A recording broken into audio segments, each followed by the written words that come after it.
Hello, dear students.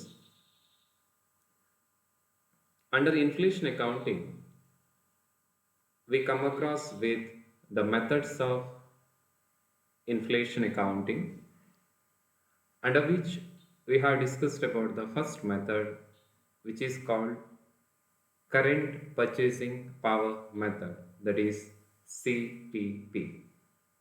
The another method under inflation accounting that is we are going to discuss in this video is current cost accounting method, popularly called CCA. You all know about the inflation accounting. We have made the discussions regarding how inflation accounting came, what are the core elements of inflation accounting, how exactly it is differ from the historical cost accounting. Those things we have discussed in the class. So, in simple, inflation accounting is, you're applying the current value of money to the historical cost or historical figures. In simple, you're converting the historical figures into current figures or current level or according to the current, monetary value. So there are a lot of discussions even today is going on regarding its significance or its applicability that is different. ಅಂದರೆ ಇದರ ಬಗ್ಗೆ ಅದು ಎಷ್ಟು practical ಅನ್ನೋದ್ರ ಬಗ್ಗೆ ಅಥವಾ ಅದರ ವ್ಯಾಲಿಡಿಟಿಯ ಬಗ್ಗೆ ಮತ್ತು ಅದರ ಅಪ್ಲಿಕೇಶನ್ ಅದರ ಬಗ್ಗೆ ತುಂಬ ಡಿಸ್ಕಷನ್ಸ್ ಇವತ್ತಿಗೂ ಕೂಡ ಆಗ್ತಾ ಇದೆ ಅಕೌಂಟಿಂಗ್ ವಲಯದಲ್ಲಿ. But still, it is a valid thought came to the accountant's mind that that today's capitalistic economy, market oriented economy, the prices are increases over the period. So if you purchase an asset few years before and still you paid around, say for example, 5 lakh rupees at that time, and you're writing year by year the same 5 lakh amount, or you're charging depreciation based on that 5 lakh amount, what that is the cost of acquisition we call the amount you paid. That may not be correct according to the modern accounting principles or modern accounting practices. ಯಾಕಂತ ಹೇಳಿದರೆ ಆ depreciation ಆವತ್ತು ನೀವು 5 lac ಕೊಟ್ಟದ್ದು ಮುಂದೆ 10 ವರ್ಷ ಅದರ life of asset ಇದೆ ಅಂತ ಆದರೆ ಸ್ಟ್ರೈಟ್ ಆನ್ ಮೆಥಡ್ ಆಫ್ ಡಿಪ್ರಿಸಿಯೇಷನಲ್ಲಿ ಪ್ರತಿ ವರ್ಷ ನೀವು ಒಂದಷ್ಟು ಪರ್ಸೆಂಟೇಜ್ ಆ 5 ಲ್ಯಾಕ್ ಮೇಲೆ ಹಾಕ್ತಾ ಬರ್ತೀರಿ ಅಲ್ವಾ. This is how the depreciation is calculated. But in reality ಅದರ ವರ್ತ್ 5 ಲ್ಯಾಕೇ ಆಗಿರೋದಿಲ್ಲ. ಸೆಕೆಂಡ್ ಇಯರಲ್ಲಿ ಅದರ ವರ್ತ್ 5 ಲ್ಯಾಕ್ 50 ಆಗ್ಬೋದು ಅಥವಾ 4 ಲ್ಯಾಕ್ 50 ಆಗ್ಬೋದು. ಥರ್ಡ್ ಇಯರಲ್ಲಿ 6 ಲ್ಯಾಕ್ ಆಗ್ಬೋದು, 8 ಲ್ಯಾಕ್ ಆಗ್ಬೋದು. ಸೊ ಇಲ್ಲಿ ಒಂದು ಪಾಯಿಂಟ್ ಇನ್ಫ್ಲೇಷನ್ ಅಕೌಂಟಿಂಗಲ್ಲಿ ಏನಿದೆ ಅಂತ ಹೇಳಿ it attacks the historical cost principle ಇದೆ. ಅಂದರೆ ನಮ್ಮ ಅಕೌಂಟಿಂಗಲ್ಲಿ ಟ್ರೆಡಿಷನಲಿ ನಾವು ಫಾಲೋ ಮಾಡ್ತಾ ಇರುವಂಥದ್ದು ಅಂದರೆ ಕಾಸ್ಟ್ ಆಫ್ ಅಕ್ವಿಸಿಷನ್ ಇಂಪಾರ್ಟೆಂಟ್. ನೀವು ಒಂದು ಅಸೆಟ್ನ ವ್ಯಾಲ್ಯೂ ಬರೀತೀರ ಅಂತ ಹೇಳಿದರೆ ಅದರ ಕಾಸ್ಟ್ ಎಷ್ಟು, ಕಾಸ್ಟ್ ಆಫ್ ಅಕ್ವೈರ್ ಮಾಡುವಾಗ ಎಷ್ಟು ಕಾಸ್ಟ್ ನೀವು ಹಾಕಿದ್ದೀರಿ ಅದು ಅದರ ವ್ಯಾಲ್ಯೂ ಅಂತ ಆಗುತ್ತೆ. ಬಟ್ ಇದನ್ನು ಮಾಡರ್ನ್ ಅಕೌಂಟೆಂಟ್ಸ್ ಎಲ್ಲ ಕ್ವಶನ್ ಮಾಡ್ಲಿಕ್ಕೆ ಸ್ಟಾರ್ಟ್ ಮಾಡಿದರು. ಇಲ್ಲ, ಈ ಪ್ರೈಸಸ್ ಈ ರೀತಿ ಚೇಂಜಸ್ ಆಗ್ತಾ ಇದೆ, ಇನ್ಫ್ಲೇಷನ್ ಆಗ್ತಾ ಇದೆ ಓವರ್ ದ ಪೀರಿಯಡ್. ಎಷ್ಟೋ ಓಬಿರಾಯನ ಕಾಲದಲ್ಲಿ ಒಂದು ಕಾಸ್ಟ್ ಎಷ್ಟಿತ್ತು ಅಂತ ಹೇಳಿ ಅದನ್ನೇ ಈಗ ಬುಕ್ಸ್ ಆಫ್ ಅಕೌಂಟಲ್ಲಿ ತೋರಿಸುವಂಥದ್ದು ಎಷ್ಟು ಸರಿ ಅನ್ನುವಂತಹ ಯೋಚನೆ ಅಕೌಂಟೆಂಟ್ಸ್ಗೆ ಬಂತು. ಹಾಗಾಗಿ ಈ ಇನ್ಫ್ಲೇಷನ್ ಅಕೌಂಟಿಂಗ್ ಅನ್ನುವಂಥದ್ದು ಜನ್ಮ ತಾಳ್ತು. ಎನಿವೆ, ಅದ್ರ ಬಗ್ಗೆ ಒಂದಷ್ಟು ನೀವು ಓದ್ಕೊಂಡಿದ್ರಿ ಅಂತ ನಾನು ಅಂದ್ಕೊಳ್ತೇನೆ. ಮತ್ತು ನಾವು ಅದನ್ನು ಡಿಸ್ಕಸ್ ಎಲಾಬ್ರೇಟಿವ್ ಮಾಡಿದ್ದೇವೆ, ಲಿಮಿಟೇಷನ್ಸ್ ಏನು ಹಿಸ್ಟಾರಿಕಲ್ ಕಾಸ್ಟ್ ಅಕೌಂಟಿಂಗ್ ಅಂತ. ರೈಟ್, ಈಗ CPP ಮೆಥಡ್ ಬಗ್ಗೆ ನಾವು ಒಂದಷ್ಟು ಡಿಸ್ಕಸ್ ಮಾಡಿದ್ವಿ, ಪ್ರಾಬ್ಲಮ್ ವರ್ಕೌಟ್ ಮಾಡಿದ್ದೇವೆ. CPPಯಲ್ಲಿ ನಾವು ಏನು ಡಿಸ್ಕಸ್ ಮಾಡಿದ್ದೇವೆ ಅಂತ ಹೇಳಿದರೆ ಅಲ್ಲಿ you are taking the general price index. ಅಂದರೆ ನಾರ್ಮಲಿ ನಾನು ಹೇಳಿದೆ ನಿಮಗೆ, ಎಸ್ಪೆಷಲಿ ಇನ್ ಇಂಡಿಯಾದಲ್ಲಿ ಅಥವಾ ಇನ್ ಜನರಲ್ ಆಗಿ ವರ್ಲ್ಡ್ ಎಕಾನಮಿಯನ್ನು ನೀವು ತಗೊಳ್ಳೋದಾದರೆ ಯಾವುದೇ ಒಂದು ಎಕಾನಮಿಯಲ್ಲಿ ಅಲ್ಲಿ ಎರಡು ಬೇರೆ ಬೇರೆ ಇಂಡಿಕೇಟರ್ಸ್ ಇದೆ, ತುಂಬ ಇಂಡಿಕೇಟರ್ಸ್ ಇದೆ. ಬಟ್ ಬೇಸಿಕಲಿ ಇನ್ಫ್ಲೇಷನನ್ನು ಇಂಡಿಕೇಟ್ ಮಾಡುವಂಥ ಎರಡು ಇಂಡೆಕ್ಸ್ಗಳು ಅಥವಾ ಎರಡು ಇಂಡಿಕೇಟರ್ಗಳನ್ನು ನಾವು ನೋಡುವುದಾದರೆ ಒಂದು WPI ಹೋಲ್ಸೇಲ್ ಪ್ರೈಸ್ ಇಂಡೆಕ್ಸ್, ಇನ್ನೊಂದು CPI consumer price index. So ಇವುಗಳು ಏನನ್ನು ಸೂಚಿಸ್ತವೆ ಅಂತ ಹೇಳಿದ್ರೆ ಓವರ್ ದ ಪೀರಿಯಡ್ ಒಂದಷ್ಟು ಬಾಸ್ಕೆಟ್ ಆಫ್ ಗೂಡ್ಸ್ ಅಂತ ಕನ್ಸಿಡರ್ ಮಾಡ್ತಾರೆ ಇಲ್ಲಿ. ಆ ಆ ಗೂಡ್ಸ್ನ ಪ್ರೈಸಸ್ಸನ್ನು ಬೇಸ್ ಇಯರಿಗೆ ಮತ್ತು ನೆಕ್ಸ್ಟ್ ಇಯರಿಗೆ ಎಷ್ಟು ಚೇಂಜಸ್ ಆಗಿದೆ ಅನ್ನೋದ್ರ ಮೇಲೆ ಎಷ್ಟು ಪರ್ಸೆಂಟೇಜ್ ಆಫ್ ಇನ್ಫ್ಲೇಷನ್ ಈ ವರ್ಷ. 2019 ಒಂದಷ್ಟು ಬಾಸ್ಕೆಟ್ ಆಫ್ ಗೂಡ್ಸ್ನ ಪ್ರೈಸ್ ಎಷ್ಟಿತ್ತು, ಅದೇ 20 ಬಂದಾಗ ಎಷ್ಟಾಯಿತು, ಅದನ್ನು ಒಂದಷ್ಟು ಟೆಕ್ನಿಕ್ಸ್ಗಳನ್ನು ಯೂಸ್ ಮಾಡಿ ಅವರು ಇಷ್ಟು ಓವರ್ ದ ಪೀರಿಯಡ್ 19 20 ಇಷ್ಟು ಇನ್ಕ್ರಿಮೆಂಟ್ ಆಗಿದೆ ಪ್ರೈಸಲ್ಲಿ ಅನ್ನೋದ್ರ ಮೇಲೆ ಅವ್ರು ಇನ್ಫ್ಲೇಷನ್ಸನ್ನು ಡಿಸೈಡ್ ಮಾಡ್ತಾರೆ. ಅದು WPA ಅಂತ ಆದರೆ ಹೋಲ್ಸೇಲ್ ಪ್ರೈಸಸನ್ನು ಕನ್ಸಿಡರ್ ಮಾಡಿಕೊಂಡು ಕ್ಯಾಲ್ಕುಲೇಷನ್ ಆಗುತ್ತೆ. ಅದೇ CPI ಅಂತ ಆದರೆ ಜನರಲ್ ಕನ್ಸ್ಯೂಮರ್ ಏನು ಪೇ ಮಾಡ್ತಾನೆ ಅಥವಾ ರಿಟೇಲ್ ಪ್ರೈಸ್ ಅಂತ ನಾವೇನು ಕರಿತೇವೆ ಅದನ್ನು ಬೇಸ್ ಆಗಿ ಇಟ್ಕೊಂಡು ಕ್ಯಾಲ್ಕುಲೇಷನ್ ಆಗುತ್ತೆ. ಇದು ಬೇಸಿಕ್ ಆಗಿ ಇರುವಂಥ ಆ ಇಂಡಿಕೇಟರ್ಸ್ಗಳ ನಡುವೆ ಇರುವಂಥ ಡಿಫ್ರೆನ್ಸಸ್. ಸರಿ, ಆ ಇನ್ಫ್ಲೇಷನ್ ಅನ್ನೋದು ಏನು ನಮ್ಗೆ ಗೊತ್ತಿದೆ. Rupee today worth more than rupee tomorrow ಅಂತ ನಾವು ಕರಿತೇವೆ. ನೀವೆಲ್ಲ time value of money, financial management ಸಬ್ಜೆಕ್ಟ್ಸಲ್ಲಿ ಡೀಟೇಲ್ ಆಗಿ ಕಲ್ತಿದ್ದೀರಿ, ಅದರಲ್ಲಿ ಡಿಫ್ರೆಂಟ್ ಮಾಡೆಲ್ಸ್ಗಳನ್ನು ನೀವು ಓದಿರ್ಬೋದು. ಅಂದರೆ ಟೈಮ್ ವ್ಯಾಲ್ಯೂ ಆಫ್ ಮನಿ, ಈ ಟೈಮ್ನ ಜೊತೆಗೆ ಹಣದ ವ್ಯಾಲ್ಯೂ ಕೂಡ ಚೇಂಜ್ ಆಗ್ತಾ ಹೋಗುತ್ತೆ ಅನ್ನುವಂಥದ್ರ ಬಗ್ಗೆ. And inflation you are all thorough about this. I need not say once again what is inflation, all that ನಿಮ್ಗೆ ಗೊತ್ತಿದೆ. ಈಗ ಅಲ್ಲಿ CPP ಮೆಥಡಲ್ಲಿ ನಾವು ಏನು ಡಿಸ್ಕಸ್ ಮಾಡಿದ್ದೇವೆ ಅಂತ ಹೇಳಿದರೆ, ಒಂದು ಯಾವುದೋ ಕಾಸ್ಟನ್ನು ತಗೊಂಡು ಅಥವಾ ಯಾವುದೋ ಒಂದು ಅಸೆಟನ್ನು ತಗೊಂಡು ಅದರ ವ್ಯಾಲ್ಯೂವನ್ನು ತಗೊಂಡು ಅದು 5 ವರ್ಷದ ಹಿಂದೆ ನೀವು ಅದಕ್ಕೆ 50,000 ಕೊಟ್ಟಿದ್ರಿ, ಅದೇ ಈಗ ಅದನ್ನು ನೀವು ಬ್ಯಾಲೆನ್ಸ್ ಶೀಟಲ್ಲಿ ತೋರಿಸ್ತೀರಾ ಅಂತ ಅಂದರೆ ಯಾವ ವ್ಯಾಲ್ಯೂವಲ್ಲಿ ತೋರಿಸ್ತೀರಿ ಅನ್ನೋ ಪ್ರಶ್ನೆ ಬಂದಾಗ ಇನ್ಫ್ಲೇಷನ್ ಅಕೌಂಟಿನ ಒಂದು method, that is CPP method, that says you just put the conversion factor to that 50,000 and then you will get the CPP price, current purchasing power method. Purchasing power ಏನಿದೆ ಅದರ ಪ್ರೈಸಸ್ ನಮಗೆ ಸಿಗುತ್ತೆ. So ಅಲ್ಲಿ conversion factor ಅಂತ ಇತ್ತು. Opening ಮತ್ತು closing, ಅದನ್ನು ನಾವು ಎರಡೂ ವ್ಯಾಲ್ಯೂಸನ್ನು ತಗೊಂಡು ಓಪನಿಂಗ್ ಇಂಡೆಕ್ಸ್, ಕ್ಲೋಸಿಂಗ್ ಇಂಡೆಕ್ಸ್ ತಗೊಂಡು ಅದನ್ನು ಅವರೇಜ್ ಇಂಡೆಕ್ಸ್ಗಳನ್ನ ತಗೊಂಡು ನಾವು ಕ್ಯಾಲ್ಕುಲೇಷನ್ಸ್ ಒಂದಷ್ಟು ಮಾಡಿದ್ದೀರಿ. ಅಲ್ಲಿ ನೀವು ಐ ಥಿಂಕ್ ನಿಮಗೆ ನೆನಪಾಗ್ಬೋದು ಅಂತ ನಾನು ಅಂದ್ಕೊಳ್ತೇನೆ. ನಾವು ಓಪನಿಂಗ್ ಇಂಡೆಕ್ಸ್ ತಗೊಳ್ತಾ ಇದ್ವಿ, ಕ್ಲೋಸಿಂಗ್ ಇಂಡೆಕ್ಸ್ ತಗೊಳ್ತಾ ಇದ್ವಿ, ಅವರೇಜ್ ಇಂಡೆಕ್ಸ್ ತಗೊಳ್ತಾ ಇದ್ವಿ. ಡಿಫ್ರೆಂಟ್, ಅದು ಡಿಪೆಂಡ್ಸ್ ಆನ್ ದ್ಯಾಟ್. ಅದು opening at the beginning of the year ಅಂದರೆ ಓಪನಿಂಗ್ ಇಂಡೆಕ್ಸನ್ನು ನಾವು ತಗೊಳ್ತಾ ಇತ್ತು, and end of the year ಅಂತ ಹೇಳಿದ್ರೆ ಕ್ಲೋಸಿಂಗ್ ಇಂಡೆಕ್ಸ್, ಅಥವಾ ಡ್ಯೂರಿಂಗ್ ದ ಪೀರಿಯಡ್ ಅಥವಾ through out evenly in the year ಅಂತ ಆದರೆ we consider the average index. ಅಲ್ಲಿ CPPಯ ಒಂದಷ್ಟು ಪ್ರಾಬ್ಲಮ್ಸನ್ನು ನಾವು ಡಿಸ್ಕಸ್ ಮಾಡಿದ್ವಿ. ಅಲ್ಲಿ ದ ಕೋರ್ ಪಾಯಿಂಟ್ ಆಫ್ CPPಯನ್ನು ನೀವು ನೋಡೋದಾದರೆ ಏನಪ್ಪ ಅಂತ ಹೇಳಿದರೆ, ಅದು ಕನ್ಸಿಡರಿಂಗ್ ಜನರಲ್ ಪ್ರೈಸ್ ಇಂಡೆಕ್ಸ್. ಅದು ಓವರಾಲ್ ಆಗಿ ಒಂದು ಎಕಾನಮಿಯಲ್ಲಿ ಪ್ರೈಸ್ ಇಂಡೆಕ್ಸ್ ಏನಿದೆ, ಎಷ್ಟಿದೆ ಅಂದರೆ ಇನ್ ಸಿಂಪಲ್ ಇನ್ಫ್ಲೇಷನ್ ಎಷ್ಟಿದೆ ಅನ್ನೋದನ್ನು ನೋಡಿಕೊಂಡು ಆ ಪರ್ಟಿಕ್ಯುಲರ್ ಅಸೆಟನ್ನು ಕನ್ವರ್ಟ್ ಮಾಡ್ತಾ ಇತ್ತು CPP. ಅಸೆಟ್ ಇರ್ಬೋದು ಅಥವಾ ಯಾವುದೇ ವ್ಯಾಲ್ಯೂ ಇರ್ಬೋದು. ವ್ಯಾಲ್ಯೂವನ್ನು HCA ವ್ಯಾಲ್ಯೂ ಒಂದಿರುತ್ತೆ, ನಿಮ್ಗೆ ಗೊತ್ತಿದೆ, ಅಂದರೆ ಹಿಸ್ಟಾರಿಕಲ್ ಕಾಸ್ಟ್ ಅಕೌಂಟಿಂಗ್ ವ್ಯಾಲ್ಯೂ, ಅಂದರೆ ಪ್ರಾಬ್ಲಮಲ್ಲಿ ಕೊಟ್ಟಿರುವಂಥದ್ದು. ಈ ಟ್ರೆಡಿಷನಲ್ ಅಕೌಂಟಿಂಗಲ್ಲಿ ಮೆಥಡಲ್ಲಿ ಏನು ವ್ಯಾಲ್ಯೂಸ್ ಡಿರೈವ್ ಆಗಿರುತ್ತೆ ಅದನ್ನು ನಾವು ಹಿಸ್ಟಾರಿಕಲ್ ಕಾಸ್ಟ್ ಅಕೌಂಟಿಂಗ್ ಮೆಥಡ್ ಅಂತ ಕರಿತೇವೆ.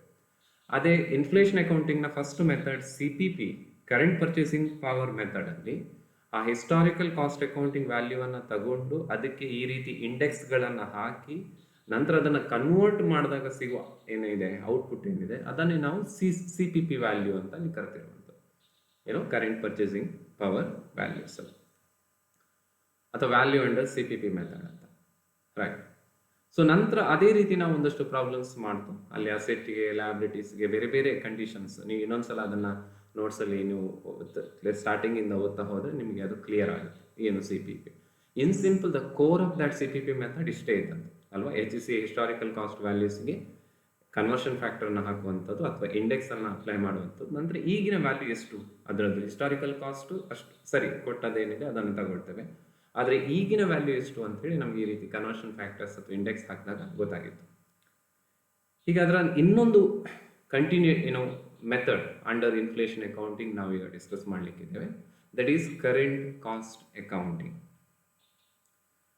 ನಾನು ನಿಮ್ಗೆ ಹೇಳಿದೆ ಕರೆಂಟ್ ಪರ್ಚೇಸಿಂಗ್ ಪವರ್ ಮೆಥಡ್ನ ಒಂದು ಕೋರ್ ಎಲಿಮೆಂಟ್ ಏನಂತ ಹೇಳಿದ್ರೆ considering the general price level.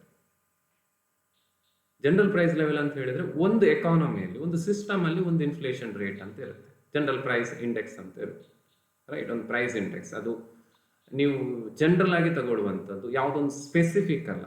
ಈಗ ಸೇ ಫಾರ್ ಎಕ್ಸಾಂಪಲ್ ಒಂದು ಎಕ್ಸ್ ಮೆಷಿನ್ ಇದೆ. ಎಕ್ಸ್ ಮೆಷಿನ್ನ ಹಿಸ್ಟಾರಿಕಲ್ ಕಾಸ್ಟ್ 1 lakh ಇದೆ.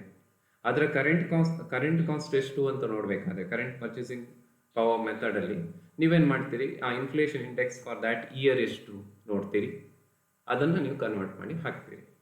ಅಲ್ಲಿ ದ್ಯಾಟ್ ಇಯರ್ ಅಂತ ಬಂದಾಗ ಆ ಎಕ್ಸ್ ಮೆಷಿನಿಗೆ ಸ್ಪೆಸಿಫಿಕ್ ಆಗಿ ಅಲ್ಲ ಅದು, ಅಲ್ಲಿ ಇನ್ಫ್ಲೇಷನ್ ಇಂಡೆಕ್ಸ್ ಇದ್ದದ್ದು, ಅಲ್ಲಿ ಇದ್ದದ್ದು ಏನು, ಅಲ್ಲಿ ಅದು ಜನರಲ್ ಆ ವರ್ಷದ ಇಂಡೆಕ್ಸ್, ಅದು ಎಲ್ಲದಕ್ಕೂ ಅಪ್ಲಿಕೇಬಲ್ ಆಗುತ್ತೆ. That is why it is called general price index CPP ಕೇಸಲ್ಲಿ.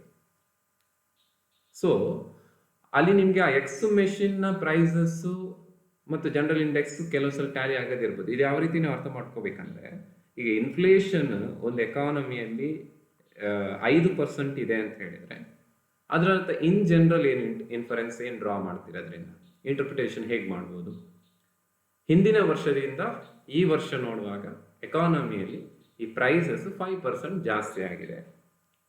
ಅಂದರೆ ತುಂಬ ಸರಳವಾಗಿ ಅದನ್ನು ಅರ್ಥ ಮಾಡ್ಕೊಳ್ಳೋದಾದರೆ,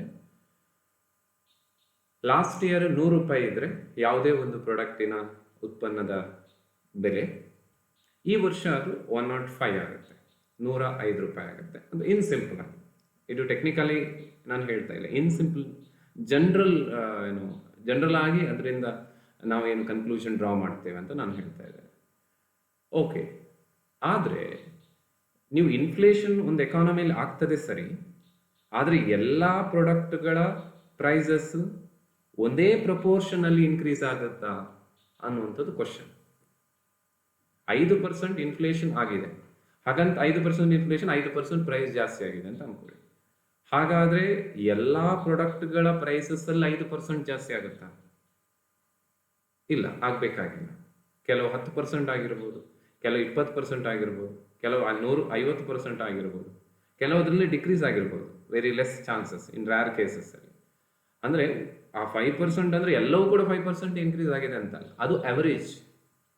ನಾವು ಸ್ಟ್ಯಾಟಿಸ್ಟಿಕ್ಸ್ ಅಲ್ಲಿ ಕಲಿತೇವೆ, ಅವರೇಜ್ ಇಸ್ ಎನ್ ಅವರೇಜ್. ಅದು ಎಲ್ಲವನ್ನು ಅದರ ಒಂದು ಅವರೇಜ್ ಆಗಿ ಆನ್ ಎನ್ ಅವರೇಜ್ ಇಷ್ಟು ಇನ್ಫ್ಲೇಷನ್ ಅನ್ನುವಂಥದ್ದು. ಅಂದರೆ ಅಲ್ಲೊಂದು ಬಾಸ್ಕೆಟ್ ಆಫ್ ಗೂಡ್ಸ್ ಅಂತ ನಾನು ಆಗಲೇ ಹೇಳಿದೆ, ಅಲ್ಲಿ ಒಂದಷ್ಟು ಅಥಾರಿಟೀಸ್ಗಳು, ನಮ್ಮ ಸ್ಟ್ಯಾಟಿಸ್ಟಿಕಲ್ ಡಿಪಾರ್ಟ್ಮೆಂಟ್ ಏನಿದೆ ಅದು ಕನ್ಸಿಡರ್ ಮಾಡಿ, ಅದು ಅನಲೈಸ್ ಮಾಡಿ ಇಷ್ಟು ಅಂತೇಳಿ ಒಂದು ಕ್ಯಾಲ್ಕುಲೇಷನ್ ಮಾಡಿ ಕೊಡ್ತಾರೆ, ನಿಯರ್ ಟು ಅಕ್ಯುರೇಸಿ. ಅದು ಓಕೆ, ಜನರಲ್ ಪ್ರಾಕ್ಟಿಕಲಿ ಏನೇ ಇರ್ಬೋದು, ಬಟ್ ಕ್ಯಾಲ್ಕುಲೇಷನ್ ಪ್ರಕಾರ ಅಫ್ಕೋರ್ಸ್ ಒಂದು 90-95% ಅದನ್ನು ದ್ಯಾಟ್ ಇನ್ಫ್ಲೇಷನ್ ಅಂತ ಕನ್ಸಿಡರ್ ಮಾಡ್ಬೋದು. ಮತ್ತು ಎಲ್ಲವೂ ಕೂಡ ನಿಮ್ಗೆ ಗೊತ್ತಿದೆ, ಮ್ಯಾಥಮೆಟಿಕಲ್ ಕ್ಯಾಲ್ಕುಲೇಷನ್ಸ್ಗೆ ಡಾಟಾ ಬೇರೆ ಬೇರೆ ಲಿಮಿಟೇಷನ್ಸ್ಗಳು ಇರ್ತವೆ. ಸೊ ಇಲ್ಲಿ coming back to the point, ಆ 5% ಇನ್ಕ್ರೀಸ್ ಆದದ್ದು ಜನರಲ್ ಪ್ರೈಸ್ ಇನ್ಕ್ರೀಸ್, ಅದು ಸ್ಪೆಸಿಫಿಕ್ ಅಲ್ಲ. ಎಕ್ಸ್ ಮೆಷಿನ್ ಅಂತ ನಾನು ಏನು ಹೇಳಿದೆ, ಆ ಎಕ್ಸ್ ಮೆಷಿನ್ನ ಪ್ರೈಸ್ ಮೇ ಬಿ 6% ಜಾಸ್ತಿ ಆಗಿರ್ಬೋದು, 8% ಆಗಿರ್ಬೋದು, 10% ಆಗಿರ್ಬೋದು. ಹಾಗಾಗಿ CPP ಮೆಥಡ್ ಏನಿದೆ ಅದು ಜನರಲ್ ಪ್ರೈಸ್ ಇಂಡೆಕ್ಸ್ ಅನ್ನ ಫಾಲೋ ಮಾಡ್ತಾ ಇರುವಂಥದ್ದು ಅಷ್ಟು ಅಕ್ಯುರೇಟ್ ಅಲ್ಲ. ಫಾಲೋ ಮಾಡ್ತಿರುವ ಕಾರಣ ಅದು ಅಕ್ಯುರೇಟ್ ಆದಂಥ current value of assets, liability ಅಥವಾ ಐಟಮ್ಸ್ ಕೊಡೋದಿಲ್ಲ ಅನ್ನುವಂಥದ್ದು ಒಂದು ಒಪಿನಿಯನ್ ಬಂತು ಅಮಾಂಗ್ ದಿ ಅಕೌಂಟೆಂಟ್ಸ್. ಅಂದರೆ ಇಲ್ಲೊಂದು ಕಡೆ ವೇಗ್ ಆಗುತ್ತೆ, ಅದು it is not very clear. Of course application ಆಗಿದೆ, ಜನರಲ್ ಪ್ರೈಸ್ ಇಂಡೆಕ್ಸ್ ಅನ್ನು ಅಪ್ಲೈ ಮಾಡಿ, ಕನ್ವರ್ಷನ್ ಫ್ಯಾಕ್ಟರ್ ಅಲ್ಲಿ ಅಪ್ಲೈ ಮಾಡಿ, ನೀವು ಕರೆಂಟ್ ಪರ್ಚೇಸಿಂಗ್ ಪವರ್ ಎಷ್ಟು, ಆ ವರ್ತ್ ಎಷ್ಟು ಅಂತೇಳಿ ಕ್ಯಾಲ್ಕುಲೇಟ್ ಮಾಡಿದ್ದೇವೆ, ಪ್ರೈಸ್ ಇಂಡೆಕ್ಸ್ ಅನ್ನು ಅಪ್ಲೈ ಮಾಡಿದ್ದೇವೆ, ಇನ್ಫ್ಲೇಷನ್ ಅನ್ನು ಅಡ್ಜಸ್ಟ್ ಮಾಡಿದ್ದೇವೆ.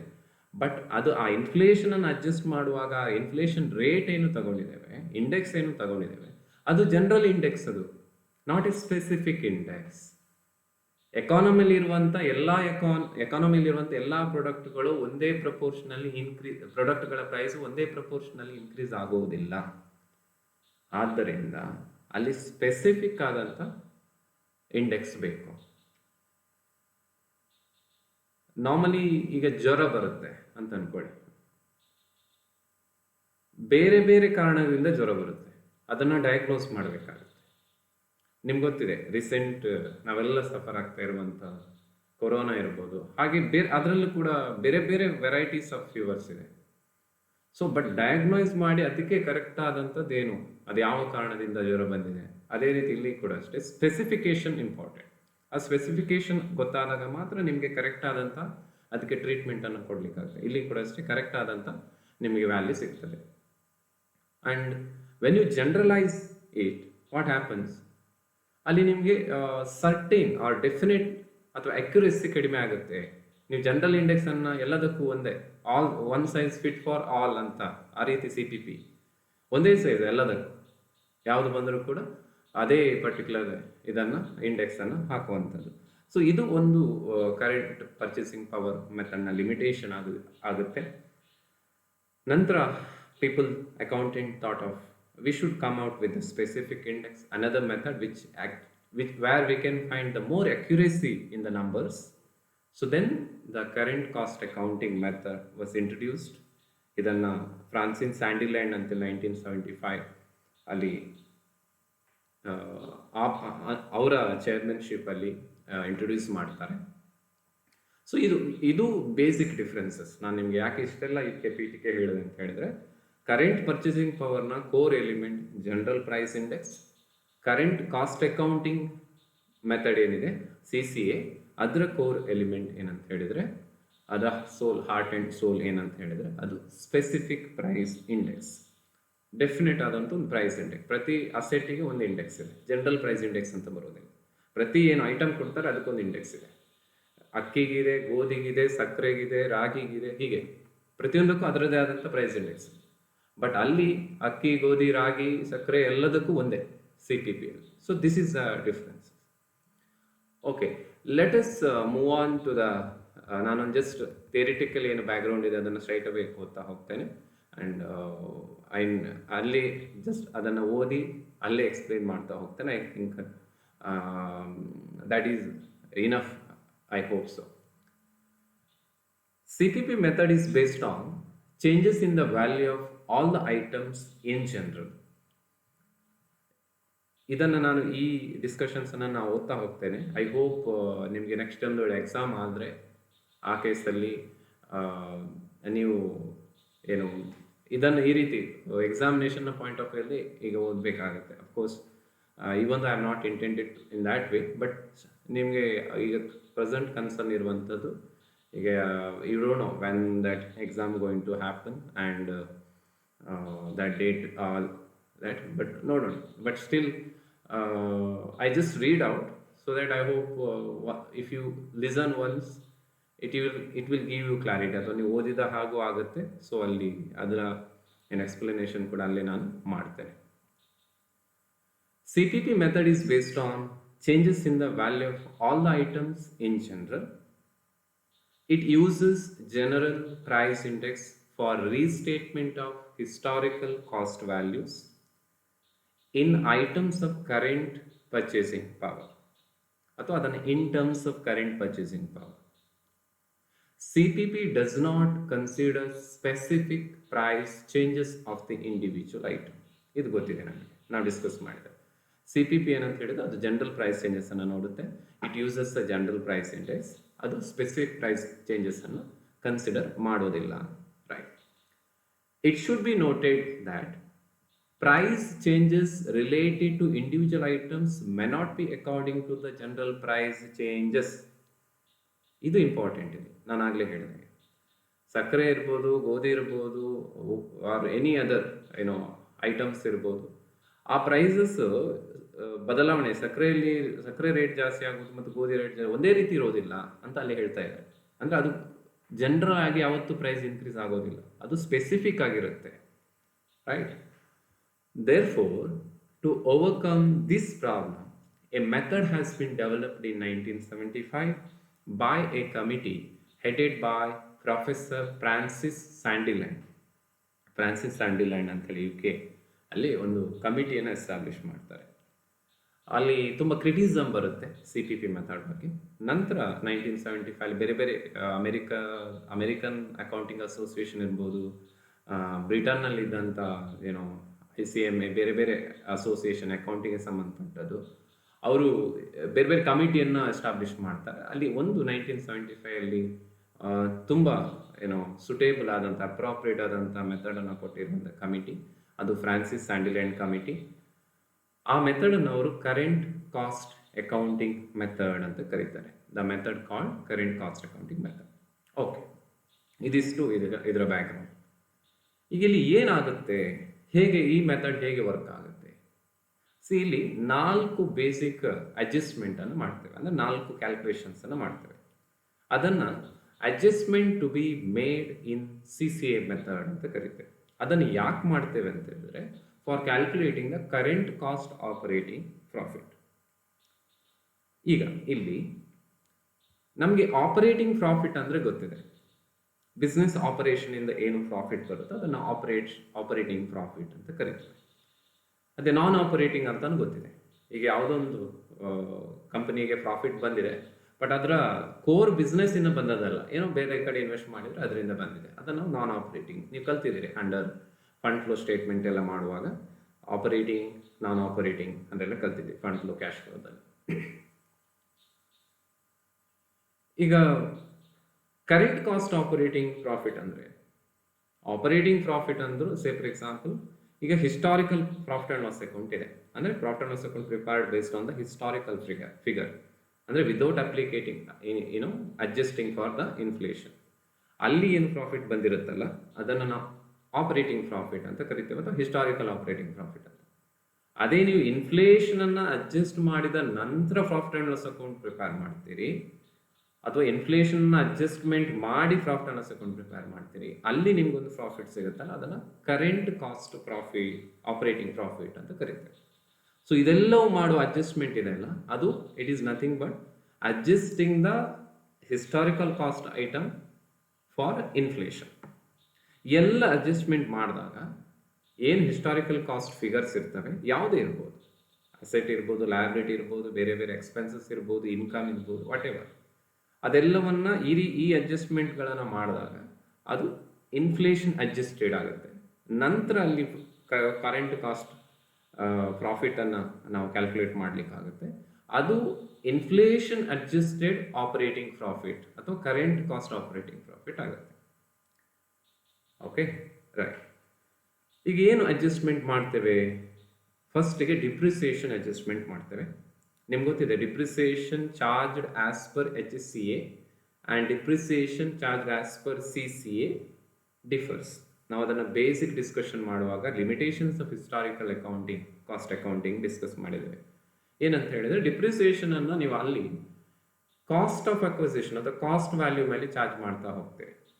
ಅದು ಕೆಲವು ಸಲ ಒಂದು ವೇಳೆ price or worth of that particular asset increase ಆಗ್ತಾ ಹೋದರೆ ಓವರ್ ದ ಪೀರಿಯಡ್, ಅಥವಾ ಅದು ಜಾಸ್ತಿ ಇದ್ದರೆ ಅಲ್ಲಿ ನಿಮಗೆ ಇನ್ಸಫಿಷಿಯನ್ಸಿ ಆಫ್ ಡಿಪ್ರಿಸಿಯೇಷನ್ ಆಗುತ್ತೆ. ಅಂದರೆ ಡಿಪ್ರಿಸಿಯೇಷನ್ ಅಂಡರ್ ಚಾರ್ಜ್ ಆಗುತ್ತೆ ಕೆಲವು ಸಲ, ಲೈಕ್ ಹೆಚ್ಚಿನ ಸಲ ಅಂಡರ್ ಚಾರ್ಜ್ ಆಗುತ್ತೆ. ಸೊ ಆ ಡಿಪ್ರಿಸಿಯೇಷನ್ ಅನ್ನು ನೀವು ಹಿಸ್ಟಾರಿಕಲ್ ಕಾಸ್ಟ್ ಅಕೌಂಟಿಂಗಲ್ಲಿ ಹಿಸ್ಟಾರಿಕಲ್ ಕಾಸ್ಟ್ ಅನ್ನು ತಗೊಂಡು ಚಾರ್ಜ್ ಮಾಡ್ತೀರಿ, ಬಟ್ CCAದಲ್ಲಿ ಅಥವಾ ಇನ್ಫ್ಲೇಷನ್ ಅಡ್ಜಸ್ಟೆಡ್ ಆಗಿ ಡಿಪ್ರಿಸಿಯೇಷನ್ ಅನ್ನು ಚಾರ್ಜ್ ಮಾಡುವ ಪ್ರೋಸೆಸ್ಸಲ್ಲಿ ನೀವು ಡಿಪ್ರಿಸಿಯೇಷನ್ ಅಮೌಂಟ್ ಜಾಸ್ತಿ ಬರುತ್ತೆ. ಸೊ ಅದನ್ನು ನಾವು ಡಿಪ್ರಿಸಿಯೇಷನ್ ಅಡ್ಜಸ್ಟ್ಮೆಂಟ್ ಅಂತ ಹೇಳ್ತೇವೆ. ಅಂದರೆ 5 ವರ್ಷದ ಹಿಂದೆ ತಗೊಂಡಂಥ ಅಸೆಟ್ನ ಬೆಲೆ 50,000, 10% ಡಿಪ್ರಿಸಿಯೇಷನ್ ಪ್ರತಿ ವರ್ಷ, 5,000 ಡಿಪ್ರಿಸಿಯೇಷನ್, 10% ಡಿಪ್ರಿಸಿಯೇಷನ್, 5,000 ಡಿಪ್ರಿಸಿಯೇಷನ್ ಹಾಕ್ತಾ ಬರ್ತೀರಿ. 5 ವರ್ಷದಂತೆಗೆ 25,000 ಡಿಪ್ರಿಸಿಯೇಷನ್ ಆಗಿರುತ್ತೆ. ಸೊ 5th ಇಯರ್ಗೆ ಕೂಡ ಡಿಪ್ರಿಸಿಯೇಷನ್, 5th ಇಯರ್ ಎಂಡಲ್ಲಿ ನೀವು ಪ್ರಾಫಿಟ್ ಅಂಡ್ ಲಾಸ್ ಅಕೌಂಟ್ ಮಾಡುವಾಗ ಅಥವಾ ಅಕೌಂಟ್ಸ್ ಕ್ಲೋಸ್ ಮಾಡುವಾಗ 50,000 ಇಂಟು 10% ಅಂತ ಮಾಡ್ತೀರಿ, 5,000 ಚಾರ್ಜ್ ಮಾಡ್ತೀರಿ. ಆದರೆ 5ನೇ ವರ್ಷದಲ್ಲಿ ನೀವೇನು 5 ವರ್ಷದ ಹಿಂದೆ 50,000 ಕೊಟ್ಟು ಆಸೆಟನ್ನು ತಗೊಂಡಿದ್ರಿ, ಅದು 5 ವರ್ಷದ ನಂತರ ಅದರ ವ್ಯಾಲ್ಯೂ ಮಾರ್ಕೆಟಲ್ಲಿ 50,000 ಇರುವುದಿಲ್ಲ, ಅದು 75,000 ಆಗಿದೆ ಅಂತ ಅನ್ಕೊಳ್ಳಿ. ಸೊ ಏನಾಯಿತು, 75,000 ಆಗಿದೆ ಅಂತ ಹೇಳಿದರೆ ಈಗ ನೀವು ಡಿಪ್ರಿಸಿಯೇಷನ್ ಯಾವುದರ ಮೇಲೆ ಚಾರ್ಜ್ ಮಾಡ್ತೀರಿ? ಹಿಸ್ಟಾರಿಕಲ್ ಕಾಸ್ಟ್ ಅಕೌಂಟಿಂಗ್ ಮಾಡುವಾಗ you are going to charge the depreciation base 75,000 ಆಗಿದ್ರೂ ಕೂಡ ನೀವು 50,000 ಮೇಲೆ ಚಾರ್ಜ್ ಮಾಡ್ತೀರಿ, because that is what the traditional accounting principle says. So 50,000 into 10% ಮಾಡ್ತೀರಿ, 75,000 ಇಂಟು 10% ಮಾಡೋದಿಲ್ಲ. ಬಟ್ CCA ಅಥವಾ ಇನ್ಫ್ಲೇಷನ್ ಅಕೌಂಟಿಂಗ್ ಏನು ಹೇಳುತ್ತೆ, ಅದು CPP ಇರ್ಬೋದು, CC ಇರ್ಬೋದು. ಇಲ್ಲಿ ನಾವು CCA ಬಗ್ಗೆ ಮಾತಾಡೋಣ. 75,000 ಮೇಲೆ 10% ಚಾರ್ಜ್ ಮಾಡಬೇಕು, ಇಲ್ದಿದ್ರೆ ಅದು ಡಿಪ್ರಿಸಿಯೇಷನ್ ಕರೆಕ್ಟಾಗಿ ಚಾರ್ಜ್ ಆದ ಹಾಗೆ ಆಗೋದಿಲ್ಲ. ಅದಕ್ಕೋಸ್ಕರ ಡಿಪ್ರಿಸಿಯೇಷನ್ ಅಡ್ಜಸ್ಟ್ಮೆಂಟ್ ಮಾಡ್ತೇವೆ. ಅಲ್ಲಿ ಡಿಪ್ರಿಸಿಯೇಷನ್ ಅಡ್ಜಸ್ಟ್ಮೆಂಟಲ್ಲಿ ಒಂದಷ್ಟು ಬೇರೆ ಬೇರೆ ಎಲಿಮೆಂಟ್ಸ್ ಬರುತ್ತೆ. ಅಡಿಷನಲ್ ಡಿಪ್ರಿಸಿಯೇಷನ್ ಬರುತ್ತೆ, ಬ್ಯಾಕ್ಲಾಗ್ ಡಿಪ್ರಿಸಿಯೇಷನ್ಸ್ ಬರುತ್ತೆ. We are going to discuss about all that.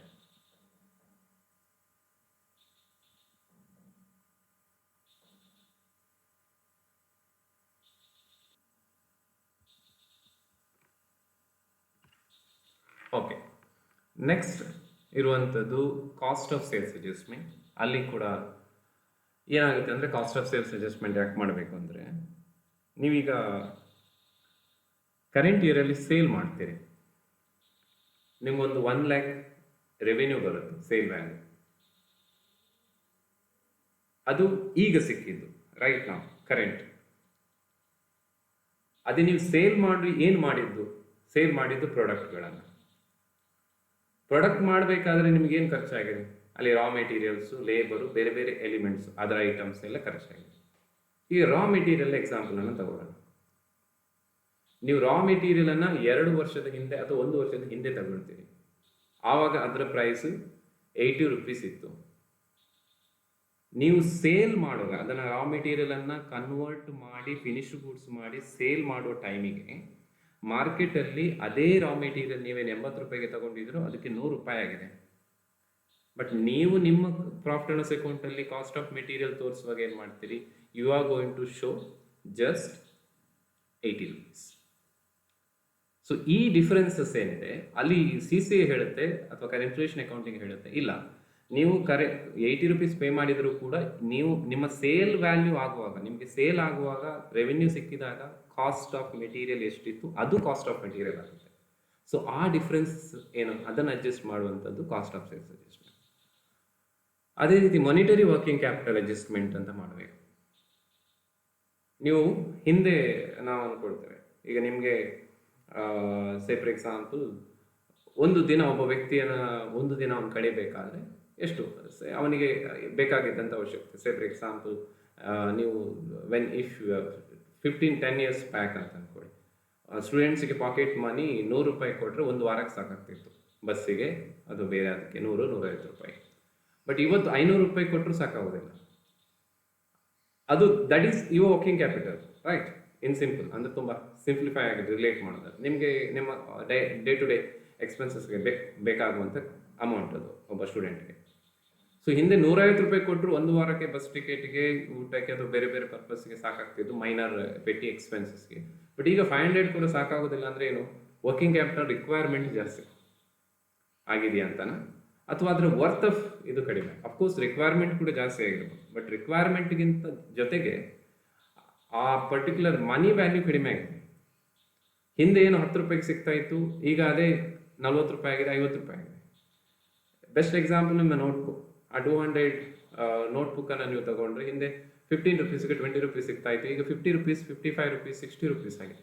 So ಅದರಿಂದಾಗಿ ಯಾವಾಗ ಇನ್ಫ್ಲೇಷನ್ ಆಗುತ್ತೆ, ಆ ವರ್ಕಿಂಗ್ ಕ್ಯಾಪಿಟಲ್ ನೀವು ಒಂದು ವೇಳೆ ಈಗ ಹಿಂದೆ ನಾವು 150 ರೂಪಾಯಿ ಕೊಡ್ತಾ ಇದ್ದದ್ದು, ನನಗೆ 150 ರೂಪಾಯಿ ಕೊಟ್ಟದ್ದು, ಸೊ ನಿನಗೂ 150 ರೂಪಾಯಿ ಅಂತ 10 ವರ್ಷದ ನಂತರ ಒಬ್ಬ ಸ್ಟೂಡೆಂಟಿಗೆ 150 ರೂಪಾಯಿ ಕೊಟ್ಟರೆ ಅವನಿಗೆ ಆ 150 ರೂಪಾಯಿ ಸಾಕಾಗೋದಿಲ್ಲ, ಬಸ್ ಟಿಕೆಟ್ ಜಾಸ್ತಿ ಆಗಿದೆ.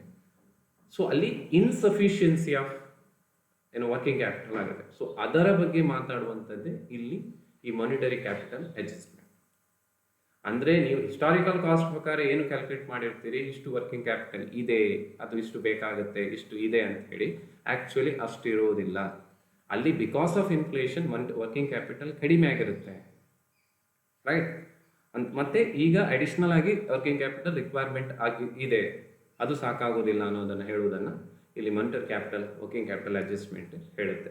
ನಂತರ ಗೇರಿಂಗ್ ಅಡ್ಜಸ್ಟ್ಮೆಂಟ್ ಬಗ್ಗೆ ನಾವು ಡಿಸ್ಕಸ್ ಮಾಡ್ತೇವೆ.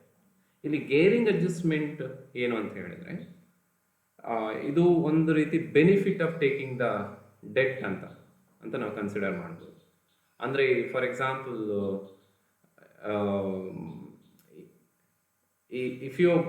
if a company going to borrow the loan, ಅದೇನಾಗುತ್ತೆ, ಬಾರೋ ಮಾಡಿದ ನಂತರ ರೀಪೇಮೆಂಟ್ ನಾವು ಇದರ ಬಗ್ಗೆ ಡಿಸ್ಕಸ್ ಮಾಡಿದ್ದೇವೆ, ಮಾನಿಟರಿ ಗೇನ್ ಮತ್ತು monetary loss during C P P method, ಅದಕ್ಕೆ ಸ್ವಲ್ಪ ಹತ್ತಿರ ಆಗಿರುವಂಥದ್ದು. ಸೊ ಆ ಡೆಟ್ ಜಾಸ್ತಿ ತಗೊಂಡಾಗ ನೀವು ರಿಪೇಮೆಂಟ್ ಕೂಡ ಅಷ್ಟೇ ಮಾಡ್ತೀರಿ. ಓಕೆ, 10 lakh rupees ಡೆಟ್ ತಗೊಂಡ್ರೆ 10 lakh ರಿಪೇಮೆಂಟ್ ಮಾಡ್ತಾರೆ. ಅಫ್ಕೋರ್ಸ್ ಈ ಇನ್ ಬಿಟ್ವೀನ್ ಇಂಟ್ರೆಸ್ಟ್ ಪೇಮೆಂಟ್ ಇರುತ್ತೆ, ಬಟ್ ಅದರ ಪ್ರಿನ್ಸಿಪಲ್ ವ್ಯಾಲ್ಯೂ ಇದೆ ಅಲ್ಲ, ಅದನ್ನು ಅಷ್ಟನ್ನೇ ನೀವು ಪೇ ಮಾಡೋದು. ಇಂಟ್ರೆಸ್ಟ್ ಅನ್ನುವಂಥದ್ದು ಬೇರೆ, ಅದು ಇನ್ಕಮ್ ಜನರೇಟಿಂಗ್ ಅಂತ ಆಗುತ್ತೆ. ಇದಕ್ಕೆ ಅದನ್ನು ಇಲ್ಲಿ ಇನ್ಫ್ಲೇಷನ್ಗೆ ಸಂಬಂಧಪಟ್ಟ ಕನ್ಸಿಡರ್ ಮಾಡ್ಲಿಕ್ಕೆ ಆಗೋದು. ಅದು ಅದರ ಇನ್ಕಮ್ ಜನರೇಟ್ ಮಾಡುವಂಥ ಪೊಟೆನ್ಷಿಯಲ್, ಅದು ಇನ್ಫ್ಲೇಷನ್ಗೆ ನಾವು ಅದನ್ನು ಚಾರ್ಜ್ ಮಾಡ್ಲಿಕ್ಕೆ ಆಗೋದಿಲ್ಲ. ಸೊ ನೀವು ಡೆಟ್ ತಗೊಂಡು 10 lakh ತಗೊಂಡ್ರೆ 10 lakh ಹಿಂದೆ ಕೊಡ್ತೀರಿ, along with interest. Of course interest payment ಆಗ್ತಾ ಇದೆ, ಅದನ್ನು ನಾವು ಅದರ ಆ ಡೆಟ್ ಅಮೌಂಟ್ ಏನಿತ್ತು, ಆ ಅಸೆಟ್ ಏನಿತ್ತು, ಅದು ಇನ್ಕಮ್ ಜನರೇಟಿಂಗ್ ಪೊಟೆನ್ಷಿಯಾಲಿಟಿ ಅಂತ ಆ ರೀತಿ ಕನ್ಸಿಡರ್ ಆಗುತ್ತೆ. ಬಟ್ ಆ 10 lakh ರಿಪೇಮೆಂಟ್ ಮಾಡೋ ಕಾರಣ ಅಲ್ಲಿ 10 lakh what you borrowed is worth more than 10 lakh what you pay after some time, because rupee yesterday is more valuable than rupee today, ಅಥವಾ rupee today is more valuable than rupee tomorrow.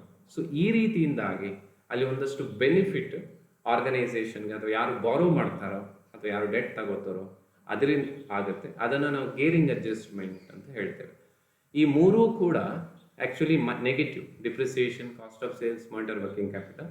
But gearing adjustment ಅನ್ನುವಂಥದ್ದು ನಮ್ಮಲ್ಲಿ positive ಆಗಿರುತ್ತೆ.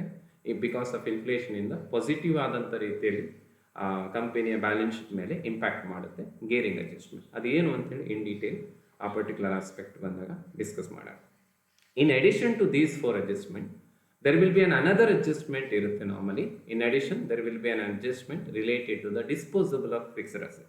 ಇದು special case ಆದಾಗ ಮಾತ್ರ, when ever there is A dispose of fixed asset ಆದಾಗ, ಅಂದರೆ sale ಆದಾಗ. ಅಲ್ಲಿ 2 ಇರುತ್ತೆ, ನಾನು ಹೇಳಿದೆ. ನೀವು ಅಸೆಟ್ ಸೇಲ್ ಆಯಿತು 5,000ಕ್ಕೆ, ಅಸೆಟ್ ಸೇಲ್ ಆಗುವ ಸಂದರ್ಭದಲ್ಲಿ ಅದರ ವ್ಯಾಲ್ಯೂ ಅಥವಾ ಅದರ worth as per HCA historical cost accounting is 3,000, ಅಂದರೆ ರಿಟರ್ನ್ ಆನ್ ವ್ಯಾಲ್ಯೂ ಅಂತ ನಾವೇನು ಕರಿತೀವಿ ಅದನ್ನು. ಸೊ 3,000 ವರ್ತ್ ಇದ್ದು 5,000ಗೆ ಸೇಲ್ ಆಯಿತು ಅಂದರೆ ನೀವು ಅಲ್ಲಿ ಏನು ಹೇಳ್ತೀರಿ, ಪ್ರಾಫಿಟ್ ಆನ್ ಸೇಲ್ 2,000 ಇದೆ ಅಂತ ಆಯಿತು ಅಂತ ಹೇಳಿ. ಬಟ್ CCA ಹೇಳುತ್ತೆ what is the current cost of that asset.